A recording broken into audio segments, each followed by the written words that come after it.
बात करेंगे बेड सोर के बारे में। इसे back sore, pressure ulcer, pressure wound, pressure injury, decubitus ulcer, इन नामों से आप जानते होंगे। अब ऐसे 6 से 7 कारणों के बारे में जानेंगे जो बेड सोर बनने के कारण होते हैं। तो किन किन कारणों से मरीज को बेड सोर होता है तो जानेंगे।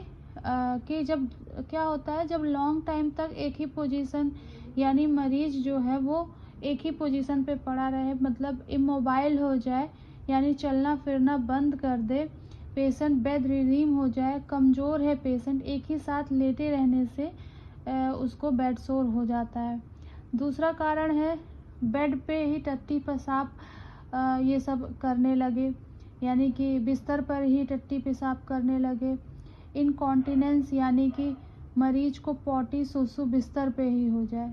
जब आप पेशेंट को डायपर लगा देते हो तो क्या होता है, डायपर पे ही आदमी सुसु पेशाब सब कर देता है और बहुत देर तक गीले रहने के कारण, और चूँकि पॉटी का मीडियम अगर आप जानते हो तो एसिडिक होता है, यूरिन का मीडियम भी एसिडिक होता है, उससे होता क्या है, धीरे धीरे खाल जो है कटने लगती है।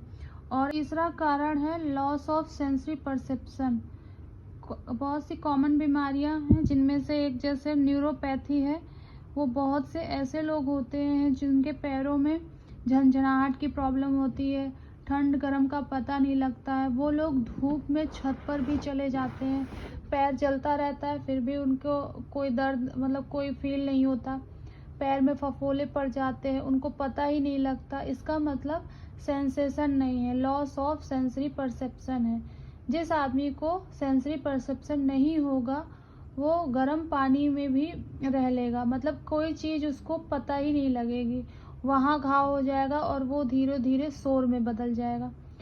चौथा मेडिकल कंडीशन है मेडिकल अफेक्टिंग ब्लड फ्लो, यानी कि ब्लड फ्लो जो है पेशेंट का अफेक्ट हो जाए। कोई ऐसी बीमारी जिसमें ऑर्गन किसी एक्सट्रीमिटी में, जैसे कि हाथ पैर कूल्हे में ब्लड फ्लो ही रुक जाए, ब्लड फ्लो वहाँ जाना जो है बंद हो जाए या फिर कम हो जाए, तब क्या होगा, धीरे धीरे एस्टीमिया हो जाएगा। एस्टीमिया होने लगेगा तो टिश्यू धीरे धीरे मरने लगेंगे और बेड सोर डेवलप होने लगेगा। इसके अलावा और क्या क्या कारण हैं, तो अगला कारण है एज। जब आदमी वेरी ओल्ड एज में चला जाता है, यानी कि 70 की एज में, 75 की एज में और 80 की एज का हो जाता है, तो धीरे धीरे एजिंग के कारण उसका खाना पीना कम हो जाता है, उसके बॉडी में रिजर्व जो है वो कम होने लगते हैं, उसका हीमोग्लोबिन कम होने लगता है, उसका प्रोटीन कम रहने लगता है, एल्बुमिन कम रहने लगता है। इसके कारण धीरे धीरे जो वो स्किन का टर्गर कम होने लगता है, यानी कि स्किन की इलास्टिसिटी कम होने लगती है, मतलब स्किन खींचेंगे जब तो वो खींची रह जाएगी देर तक, वो सही नहीं होगी। यंग लोगों में आप देखेंगे कि स्किन खींचो तो वो वापस अपनी जगह पर चली जाती है। पर हम एज एक कारण बता रहे हैं कि एज भी एक कारण है बेड सोर होने का। तो एजिंग जो एजेड पर्सन रहते हैं उनको आप देखेंगे उनकी स्किन का टर्गर कम हो जाता है, स्किन खींची की खींची रह जाती है थोड़ी देर तक। स्किन में फ्रिक्शन से भी खाल जो है वो उतरने लगती है और बेड सोर होने लगती है। कारण थे बेड सोर होने के।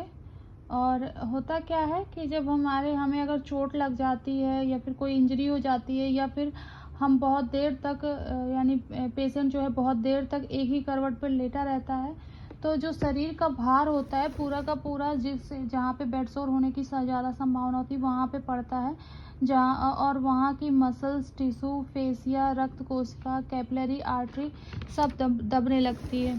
तो नया खून वहाँ पे नहीं आएगा, नया खून जब जाएगा नहीं तो धीरे धीरे खाल जो है काली होने लगेगी और बेड सोर बनने लगेगा। कौन से ऐसे मरीज हैं जो हाई रिस्क में बेड सोर बनने के लिए जिम्मेवार होते हैं, तो ये वो मरीज हैं जो लिमिटेड पोजीशन में मूवमेंट करते हैं, यानी खुद मूवमेंट नहीं कर सकते। ऐसे मरीज जो कि लकवा के पेशेंट हों, पैरालिसिस मरीज हों, स्ट्रोक के मरीज हों, फ्रैक्चर के मरीज हो जिसमें ट्रैक्शन लगा हुआ है, तो जैसे ट्रैक्शन में स्किन इलेक्ट्रिक्स। बेड सोर या प्रेशर सोर जो होते हैं ये लिमिट करते हैं ब्लड फ्लो को स्किन के अंदर। तो जहाँ भी स्किन के अंदर ब्लड फ्लो नहीं होगा वहाँ बेड सोर हो जाएगा। बेड सोर को कैसे पता करेंगे कि वहाँ बेड सोर होने वाला है? तो जो वहाँ की स्किन होगी वो लाल, नीले, पर्पल कलर की दिखेगी और जब दबाओगे तो वहाँ सफ़ेद नहीं होगा। क्यों? क्योंकि वहाँ पे ब्लड सर्कुलेशन नहीं हो रहा है। और बेड सोर जो है वो 4 ग्रेड का होता है। सबसे कम ग्रेड का जो होता है जिसे उसे फर्स्ट ग्रेड बोलते हैं। इससे खाली स्किन जाती है, मतलब सिर्फ स्किन जाएगी, उसके नीचे चीज़ें नहीं ख़राब होती। और दूसरा है ग्रेड 2 की बात करें तो स्किन के साथ फेसिया भी जाता है, मसल्स एक्सपोज होने लगती हैं, मसल्स दिखने लगती हैं। चौथा है ग्रेड 4 की स्किन और मसल्स, फेसिया भी चला जाता है, स्किन चली जाती है, मसल्स चले जाते हैं, फेसिया भी चले जाते हैं, बोन्स एक्सपोज होने लगते हैं। कई बार इतना गहरा कूल्हे पे बेड सोर होता है कि पूरी की पूरी मुट्ठी के बराबर भी चली जाती है। आप जब ड्रेसिंग करते हैं तो पूरी ड्रेसिंग ही अंदर चली जाती है। कॉमन साइट बेड सोर के क्या हैं ये जान लेते हैं, कहाँ कहाँ कॉमन साइट है। तो पहला जैसे एंकल, जो कि सबसे कॉमन एरिया है बेड सोर होने का। दूसरा back, buttocks, elbow, heel, hip, tail bone. मोटा मोटा ये कह सकते हैं कि वो हिस्सा जहाँ पर शरीर का वजन आ रहा है, वेट बियरिंग हिस्सा है, वहाँ पे बेड सोर हो सकता है। कंधे के पीछे हो सकता है, टेल बोन, हिप एरिया, ऐसी जगह का मतलब बेड सोर हो सकता है। तो क्या करना चाहिए? 2-2 घंटे में करवट बदलते रहना चाहिए। प्रेशर का लोकलाइजेशन जो है वो चेंज करते रहना चाहिए। जिस खाल को आप 2 घंटे से मतलब जिस तरफ लेटे हुए हो तो उसको बदल कर दूसरी तरफ करवट लेना चाहिए। अब बेड सोर नहीं होंगे उसके लिए क्या ट्रीटमेंट हम ले सकते हैं? तो सबसे पहला तो सेल्फ केयर, घाव को अच्छी तरह से साफ करेंगे, गॉज पीस लेंगे, उसमें नॉर्मल सलाइन डाल करके अच्छी तरीके से पहले घाव को सॉफ्ट करेंगे। फिर कोई ऑइंटमेंट लगाएंगे जो कि बैक्टीरियल साइडल हो सकता है, बैक्टीरियल साइडल कोई दवा लगाएंगे ताकि वहाँ इन्फेक्शन ना हो। इस तरह से आप सेल्फ केयर करके अपना बेड सोर सही कर सकते हैं।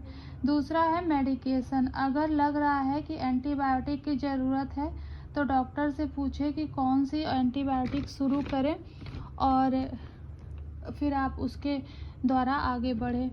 फिर यदि ड्रेसिंग में यदि कोई पर्टिकुलर एंटीबायोटिक की ज़रूरत है तो उसको भी देख के ही करेंगे, बिना डॉक्टर के प्रिस्क्रिप्शन के नहीं करेंगे।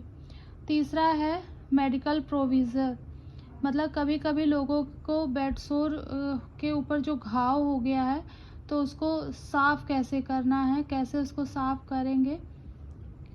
ऐसे साफ़ करने की प्रक्रिया को डॉब्रीमेंट भी बोलते हैं। जैसे बोलेंगे removal of death and necrotic tissue from the healthier tissue, यानी कि बेड सोर में जो हेल्दियर टिश्यू है उसके ऊपर से जो डेड टिश्यू है उसको हटाना रहता है। घाव की कुछ आप देखेंगे, घाव की कुछ खाल जो है वो गुलाबी होगी, कुछ काली होगी, कुछ सफ़ेद लगेगी। तो वो सब गंदगी हटाओगे जब तक कि घाव पूरी तरह साफ़ ना हो जाए या फिर घाव में खून ना जब तक थोड़ा थोड़ा रिसने लगे, दिखाई देने लगे, तो यानी तब तक तुम उसे साफ़ करोगे। जैसे ही खून हर जगह दिखने लगेगा तब ये क्लियर हो जाता है कि हेल्दी टिश्यू तक पहुंचा जा चुका है और इसके मार्जिन जो है क्लियर किए जाते हैं। तो उम्मीद है आपको वीडियो पसंद आया होगा। वीडियो को लाइक करें, शेयर करें और चैनल पर नए हैं तो सब्सक्राइब भी करें। Okay, thank you.